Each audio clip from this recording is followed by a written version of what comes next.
I don't even want someone watching a scary movie in our house on the TV, because to me, that's just a portal. Listen, I'm in the film industry. I understand how it all works. However, there's still something that can be incredibly demonic while they've made it. And I feel like it's a portal that gets opened up and let in. And that just reminded me, like, you posted something a while back about liquid death. And you're like, so do you want to buy a product that is literally being... So I was in an evangelical cult in my early 20s. Mind you, I was not raised in it. I did join it. And I used to believe very similarly to this.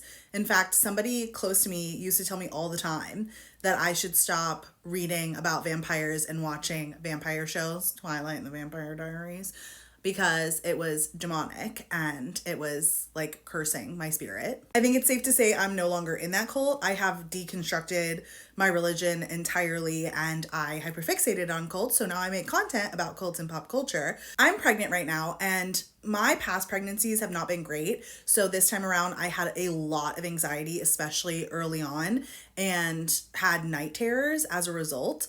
And every once in a while, I still get night terrors just because of hormones, and that can happen while you're pregnant. And I was just telling my husband the other day that I am so glad that we left that cult and deconstructed and no longer have these beliefs like constantly running in the back of our heads, because if this had happened while we were in the cult and in this belief system, I would not only have anxiety over being pregnant, feel tired and exhausted, and have just anxiety over having anxiety over the night terrors and all these things, but I would also all day, every day, be stressed and worried about what I was doing, what I was watching, what thoughts I was thinking that allowed this to happen to me. I would think that these night terrors all meant something that I would have to decode, that spiritually something was amiss and that something could possibly be wrong with my baby.